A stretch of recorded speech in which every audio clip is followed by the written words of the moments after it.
Amy coming to you for your lunchtime inspiring moment. It's Friday, so I have my Finance Friday lesson for you. And today's topic is one of those serious topics as we talk about finances. And today I want to talk about financial wellness and budgeting for lifestyle freedom and financial independence. We in this community, I always say to my community, we're on a journey to becoming wealth creators, right? So today I want to talk about budgeting for lifestyle freedom and financial independence. And I say to the community, as I'm the community leader here, is we are aiming to achieve, when you're aiming to achieve goals like financial independence and lifestyle freedom, one of the major keys that we have to keep in mind is being intentional with our money. Being intentional with our money, and it starts with that B word, and that is budgeting. So we have to be intentional with our money and be intentional with budgeting. But and what I'm talking about here is really when you're creating that lifestyle budget is how do we do this? We understand, we try to understand where you are today financially, and then create a roadmap or a plan to get to where you want to be financially in the future. You have to create a plan and you have to work that plan. And when I talk about financial wellness, I'm talking about it's about taking control of your finances before your finances take control of you. So I want to slow down for a moment, and I want to say, let's celebrate you. Let's celebrate living a healthy financial life. Let's celebrate that for a moment. If you're doing it already, I celebrate you. And what does this look like when you're living a healthy financial life? It's having that positive relationship with money. Do you have that positive relationship with money? It's avoiding, I said problem debt, right? You know, there's good debt and there's bad debt, but avoiding that problem debt. It is saving to invest, right? We don't want to save just to say we're building up our savings account, but saving to invest and actually investing some of that money. Actually, right here, I'm thinking about one of my good friends I'm going to talk about for a moment, who is, I'm so proud of her. I remember we met when she came to one of my wealth seminars almost a decade ago. She now has her successful business. She's a government contractor. But this girl is so afraid to take her money from her, I call savings account, or from her SEP account, self-employment plan, and invest it. She's afraid, probably have over $250,000. Can you believe, just sitting in a cash account? Now, you know who I'm talking about. Love you to pieces. But we have to invest. There is some risk, of course, in investing. But when you invest, the risk is minor compared to what you're going to get out of it. So we say the purpose of saving is so we can invest, so we can grow our money. So get that money out of that savings account and put it to work. Get it to work. You know who I'm talking about. Love you. But also, so when we're talking about having a healthy financial life, I am talking about saving to invest, and also then taking control of your finances instead of letting it take control of you. So those are some things to think about. So I want to say, where are you? Where are you on this journey? Are you living a healthy financial life? Now, here's the good thing. If you're not there yet, it's not too late. It's not too late. My, I would say not average, but my client that I work with, I call my clients my business partners, but the average person that I work with, they're high income earners and want to, do something different where they can grow their money or, start that side business. But also we have other people too who, identify and say, yeah, I want to do something different too. And I want to become a wealth creator. So, they're working with me to set up, start and grow that, side business. So we all can become wealth creators. But before I leave here today, I want to give you some keys, some tips. Let me give you 8 tips of how you can build your financial wellness. Number 1, use a budget. I don't care if you are a high income earner, a struggling income earner, a low income earner. Use a budget. Create and use a budget. And the importance of a budget is you are actually spending your money on paper before you spend it in reality. So you are planning for where your money is going to go before you start allocating and spending out that money. So use a budget. Number 2 is automate your savings.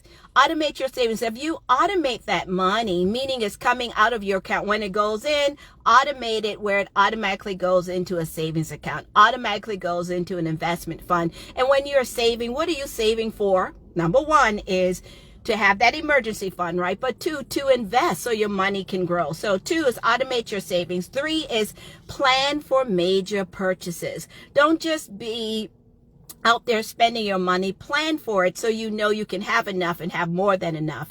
And 4, I said build up your emergency fund. Now, this is something I will continue to push on my community because we need to have that emergency fund. I think you remember me telling you, was it a few weeks or a few days ago, about how I had hail damage. My car got totaled. And, I just having that emergency fund, I didn't have to wait for the insurance company to cut a check, which they still hadn't. But I'm so proud to say, with my emergency fund, I was able to go on the lot and order a car that I wanted and pay for it cash. And I'm so happy that car's going to be, they said it's going to be delivered on Saturday. So maybe I'll do a video where you see it coming off of the truck and delivered to my house. But I would not have been able to do that if I don't do the same things that I'm telling you to do. Have that emergency fund. And what is the emergency fund for? When emergency comes up. So like I said before, my car got damaged. I'm still waiting for that check from the insurance company. Don't have it yet. I would be waiting, still waiting. And I'm enjoying the rental cars, until my car is delivered to me. But it's so important, and I say for emergency fund, start out with saving 3 months of your expenses, then go to 6 months, and then make sure you have at least 12 months. And once you have that, find out that number, know your number so you can have that emergency fund. And then a 5th one is, as a part of building your financial wellness plan, is start early towards retirement. We all know that the earlier you start, the less you can spend, the less pressure you will have on yourself. You can, thinking about if you're in your 30s and starting out with $150 a month or $200 a month, where if you wait until you're 40 or you're 50 to get the same number that you might want, you might have to be spending, $1,000 a month. So start your retirement now. And that's one of the things that we do at our business. We help people to set up their retirement plan. So do that. Also, number 6 that I have for you is handle your credit with care, and use a debt reduction strategy if you have high interest loans. There's no need in having money in your savings account where you're getting just savings account. Maybe, I don't even know what the low rate on the savings account is because I have my money in investment accounts, but I don't know. Is it 2%? Something like that. And then if you have high interest loans and credit cards, you're paying 18, 20, probably even 24% for those credit cards. So look at that. What's the point of having the money sit in a savings account, gaining nothing, and then you're paying 18, 20, 24% on your credit card? So use a debt reduction strategy. And that's one of the things that I do in my coaching program. When we set the foundation, one of the first things we're going to do is help you to set up that debt reduction strategy so you can then concentrate on growing your money. So the seventh thing that I would say is be aware of how you spend your money. And I always said, this is where I said, check yourself, boo, check yourself. As I check myself, make sure you know where your money is going so you can make yourself rich before you spend all your money with someone else and make them rich. So be aware of how you are spending your money.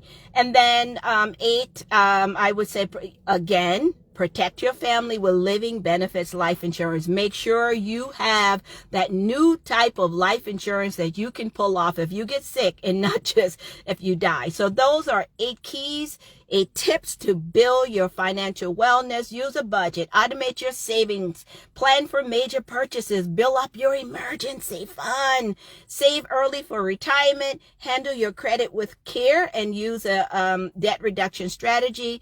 Be aware of how you spend your money and check yourself to make sure you know what's going out. Have that spending plan, and protect your family with living benefits and life insurance. And as a bonus, one of the other things that I want to say here is, and be willing to invest in yourself, invest in your knowledge, your skills, your mindset, growing your mindset. The best investment you can have is investing in yourself. So with that, there you can invest in having a coach, invest in learning how to invest in real estate, invest in learning how to start that side business so you can have some extra income. But for right now, I just say let's budget for that lifestyle freedom and financial independence, because that's what we are pursuing. So I celebrate you if you are living a healthy financial life, and I want to help you if you're not living